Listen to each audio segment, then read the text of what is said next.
महिलाओं के अंदर डायबिटीज़ की एक छोटी बहन छोटा भाई दिखने को मिलता है और इसका नाम है PCOS, polycystic ovarian syndrome.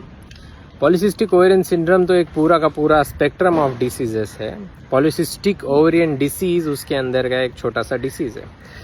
Polycystic ovarian syndrome में कुछ कुछ चीज़ें कंसीडर की जाती है, जैसे कि हाइपर एंड्रोजेनिज्म, यानी कि अगर आपके फेस पे चिन पे अगर बाल आ रहे हैं, ऊपर के बाल अगर कम हो रहे हैं, अगर चेस्ट हेयर आ रहा है धीरे धीरे, इसका मतलब है हाइपर एंड्रोजेनिज्म। हाइपर यानी कि ज़्यादा, एंड्रोजन्स यानी कि मेल डोमिनेटिंग हार्मोन।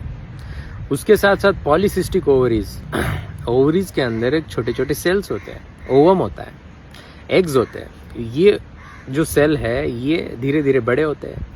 अभी FSH, LH, ईस्ट्रोजन, प्रोजेस्टेरॉन सही तरीके से लाइनअप नहीं है, सही तरीके से ग्राफ नहीं बना रहे खुद का। इसके वजह से ये जो सेल है सही तरीके से फॉर्म नहीं हो पाते, आगे नहीं बढ़ पाते सही तरीके से। हर एक साइकिल में, मेंस्ट्रुएशन साइकिल में ये सेल आगे बढ़ते आगे बढ़ते आगे बढ़ते और एक इन सेल में से एक जीतता है और स्पर्म को जाके मिलता है। बट ये हार्मोन का इंटरप्ले सही तरीके से नहीं होता है। इसके वजह से ये सेल एक तो बहुत ज़्यादा आ जाते हैं, है ना, फॉलिकल्स बहुत ज़्यादा आ जाती है।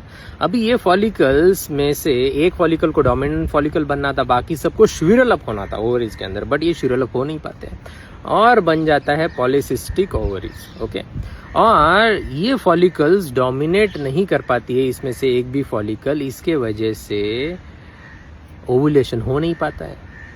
ओवुलेशन नहीं हो पाता है तो भैया बहुत प्रॉब्लम आती है। फिर प्रेगनेंसी के अंदर फर्टिलिटी में बहुत डिक्लाइन हो जाता है फर्टिलिटी रेट। उसके साथ साथ पीरियड्स का जो डेट है ना, सही टाइम पे नहीं होता है। नॉर्मली 30 दिन के आसपास, 28 दिन के आसपास होना चाहिए, बट अभी ये हो जाता है 35 डेज, कभी कभी 35 डेज से ज़्यादा हो जाता है। 35 डेज से अगर ज़्यादा है तो हम उसको बोलते हैं पैथोलॉजी। तो इतने सारे डिसीजेस अलाइंड हैं। हार्ट अटैक आने का रिस्क बढ़ जाता है ऑलमोस्ट 2 to 4 टाइम्स। उसके साथ साथ डायबिटीज़ होने का रिस्क बढ़ जाता है, इंसुलिन रेजिस्टेंस होने का रिस्क बढ़ जाता है, और जितनी सारी मेटाबॉलिक इश्यूज होती है, ओबेसिटी, स्किनी फैट, ये सब धीरे धीरे धीरे धीरे बढ़ने लग जाता है PCOS के साथ में। क्योंकि हार्मोन इरिस्पॉन्सिबल है बॉडी के अंदर सारी चीज़ें सही करने के लिए। टेस्टोस्टेरोन बढ़ जाता है फीमेल्स में, जो कि कम होना चाहिए, मेल्स में ज़्यादा होना चाहिए।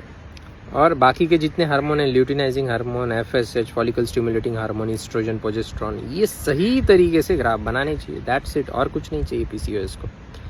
लाइफस्टाइल, स्लीप और इमोशनल वेलबींग पे काम करना है।